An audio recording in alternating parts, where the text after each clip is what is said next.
had that dream again. My small business needs to hire, but I don't use LinkedIn, and I hire an energy vampire. But also, they're a literal vampire. And suddenly, my team is spending all their time sharpening wooden stakes and buying bulk silver and rehearsing ancient chants, and then I wake up.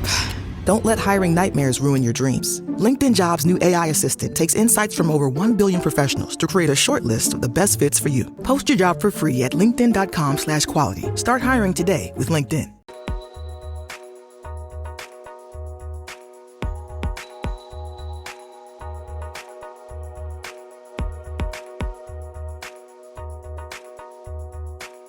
Welcome to episode 124 of the Inside Job Boards and Recruitment Marketplaces podcast. I am one of your co-hosts, Stephen Rothberg. I'm the founder of College Recruiter job search site. Peter, good to see you. Happy New Year. Thank you very much.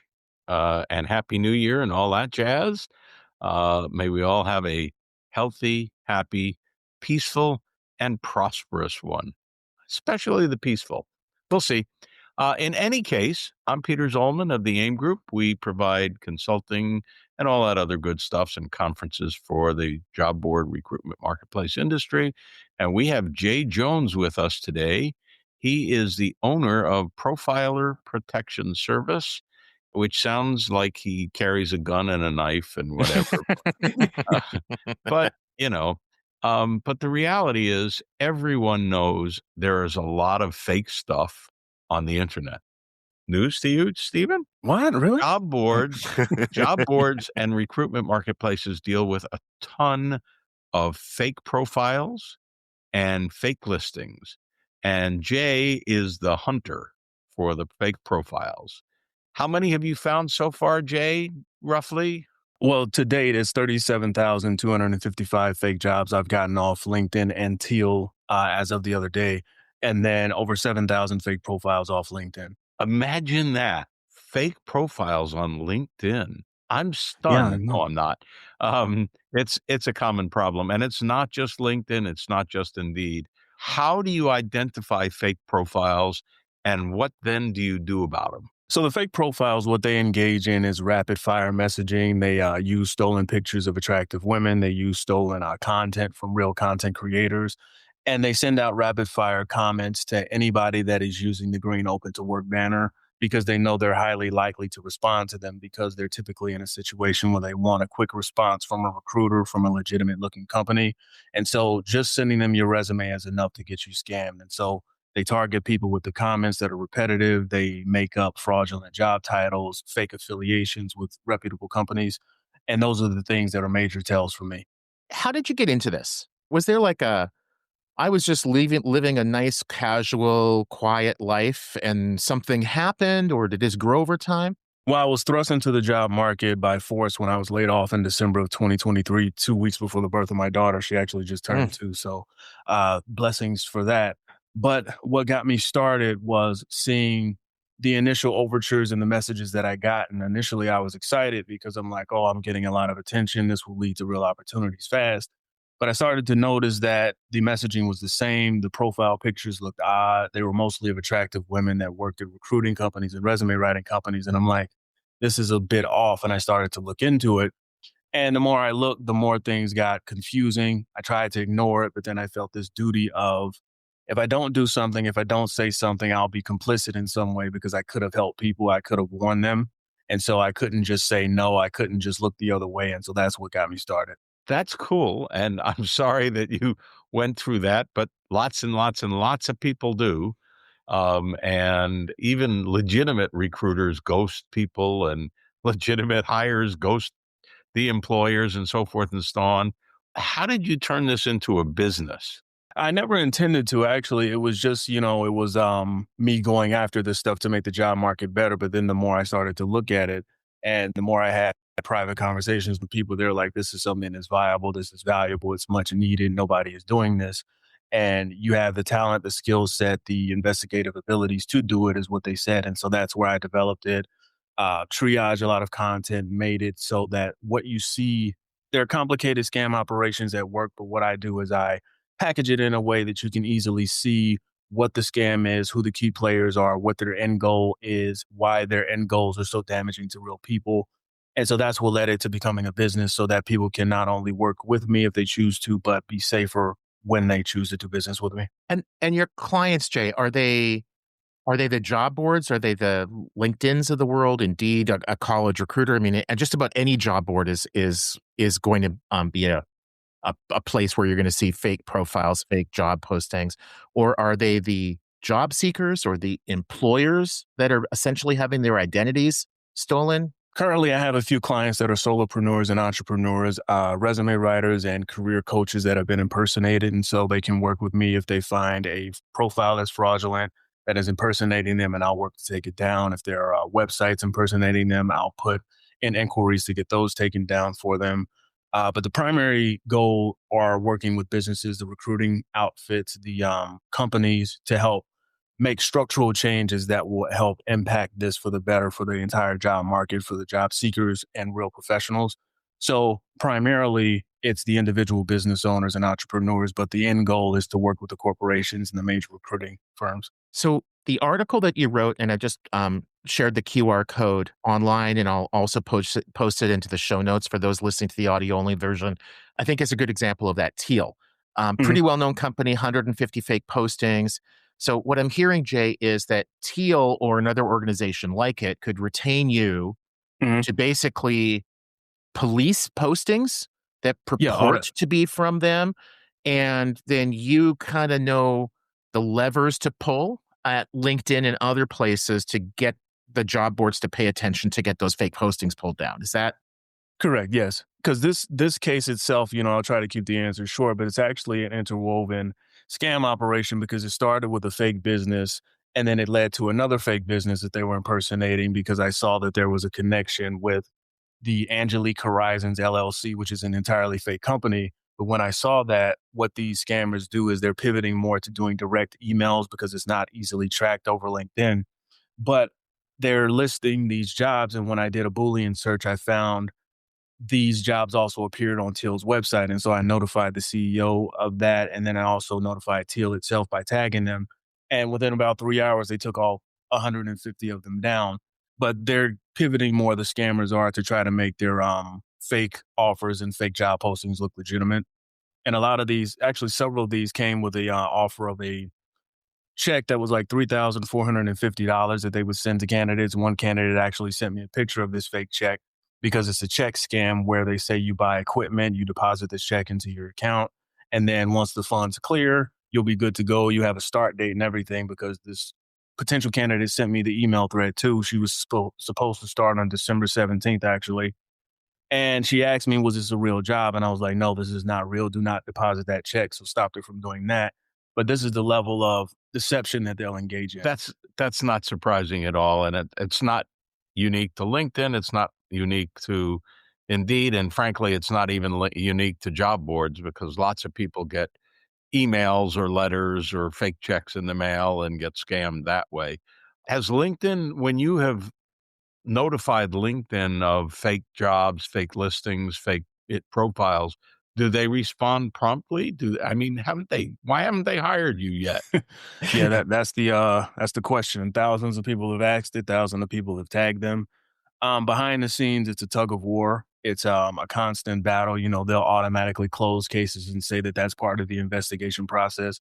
But for me, it's like if you're closing a case, then when you look at a case as closed, you're going to see that it's already been taken care of. It's closed for a reason. So I'll go back and I'll reopen the cases. I'm like, hey, this profile is still up. It's still scamming people. I've had instances where hacked profiles I told them about, I'm like, hey, this profile will hack another one. It will scam somebody else. And it actually happened because they were slow to respond, slow to act. And for me, with the work that I do, it's irrefutable. The evidence is clear. It's like this person existed before. This is a real person that they stole their picture. This is the content that it actually belongs to this person, but they're pretending it's theirs. Jobs aren't real because they lead to websites that don't exist or domains that have expired. All of these things could easily be avoided if there were checks and balances put into place of just somebody looked. And for me, it's like, hey, I'm looking, I'm seeing these things, and it's not being acted upon, so I have to force the issue, and that's what generates the results.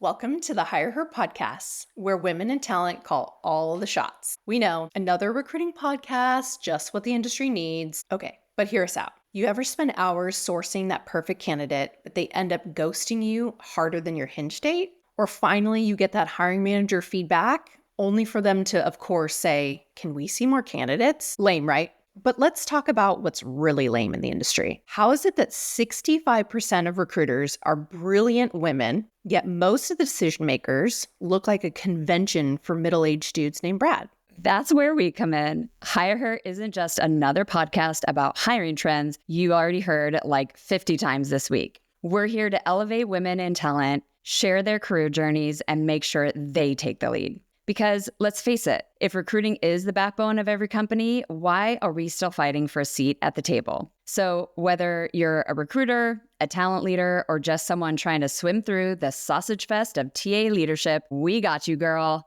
Welcome to Hire Her, the recruiting podcast where women's voices aren't just heard, but they're leading the conversation. So subscribe now, because middle management Brad sure as hell isn't going to do it for you. Do you have a direct relationship with LinkedIn, and are you able to get directly in touch with them, or do you just send them an email to, safety at LinkedIn or whatever the email address is? And I mean, don't they want to work with you? Are they working with you at all? No, I don't have a direct relationship with LinkedIn. Like I said, the reason that the success happens is because of the irrefutable nature of the cases. It's like there's nothing to argue against. There's no need to defend this. There have been several instances where there's like some resistance, and it's like, hey, this is clearly fake. Like there was this guy who was scamming women pretending to work for Adobe, and it was clear in email trails from Adobe compliance and actual Adobe employees that this guy didn't work for them. But they were like, we can't get involved in third-party disputes because I reported the profile as not working for Adobe, and all the person has to do is say, I do work for Adobe, without furnishing any proof. And they were like, well, they contested it, so that's all we can do. So continuing to force the issue, continuing to have the visibility and the credibility that I do, that's what generates the results. But no, there's no direct relationship with them. And no, they have never reached out. Just to be clear, we did not ask LinkedIn or Indeed or any other job boards to participate. We should have. And I will ask them for response once this airs, and we'll try to put it on a future podcast and also in anything we write about it on aimgroup.com. It seems to me they would love to hear from you. They would love to look at your evidence, and they ought to be hiring you day after tomorrow. But I leave it at that. Jay, at the beginning, you said that there was something, I can't remember the words that you used, my apologies, but it was something to the effect of, with the skills that you have, that this is work that you can do. Do you have an investigative background, law enforcement? Like, where did you get these detective skills? And also, tenacity is probably a skill that I'm guessing you were born with. Like, what's in your background? Because a lot of people see this, get upset by it in a variety of ways. But there's a difference between, I think, the typical person who sees it and sort of shrugs. It's like, well, it's not my problem, or somebody else will take care of it, versus somebody like you who's like, I'm all in. This is my mission. For me, like, I'll try not to get too personal, but I come up from a broken home. My father left when I was 2. And so that developed this void of searching for things, trying to find out, the reasons why, because all things work together. And so that initial trauma, that led to me having the inquisitive nature. And then growing up in an abusive environment, I learned the different angles that people approach in. And so it's like, if my mother played a certain song and had a bottle of Bacardi, I knew that I need to move in this way to make the night go as easy as possible, so I didn't get, whooped or anything. And so then going through life, I was bullied as a kid too, and I hated that. And so all of these things as the profiler, it's like, I hate being bullied. I hate people being left behind. I hate people being taken advantage of, scammed, deceived. And all of that, it ties back into my upbringing. And I use those bad experiences for the good of real companies and real people. And no, I've never been a detective. I've never had an investigative background. But as a child, I love Batman. I love X-Files, things like that, that led to people holding those accountable that should be held accountable, that want to keep things status quo because the money is good. I love that you mentioned Batman, because as you were going through your story, and thank you for sharing some of that with us, I was actually thinking exactly the same thing. It's like your story is not all that different than Bruce Wayne's. Maybe he has some more zeros at the end of his name, or is it the end of his bank account? But Yeah. but Peter, I think we've got time for one more quick question. Do you want to grab it? Yeah, I just want to ask you, so you are paid by clients, companies and individuals or whomever, and are you making a living at this yet? No, not yet. That's the thing. It's a hard time right now, but I'm fueled by the support of the people if they choose to donate to support the work. I have a few clients that do work with me on a monthly basis, so that's a little bit of income, but no, it's not sustainable at the moment. That's the phase I am now. It's scaling it. It's entering into long-term business arrangements with different organizations to show that not only is this work valuable, which it is clear that it is, but making the systemic changes for the better. Well, thank you very much for what you're doing. Thank you very much for joining us. We'll talk to LinkedIn about hiring you. They won't, but they might. Who knows? And I hope it turns into a really lucrative, profitable, viable business. And unfortunately, it'll be around for a long time because scammers ain't going away. On that note, Stephen, thank you. Jay, thank you very much. Have a happy winter, happy new year. And let's hope the scammers go away, but we know better. Yeah. And Jay, I think I suspect you're going to be hearing from some of the job board listeners contacting you to, have you on retainer or show them the sorts of things that you're doing to find the fake jobs and the fake profiles. And then, man, I just think you can be invaluable, especially to the aggregators in the business. So thank you. The world needs more people like you. Thank you, gentlemen. I thank you for having me on. Thanks again. Cheers.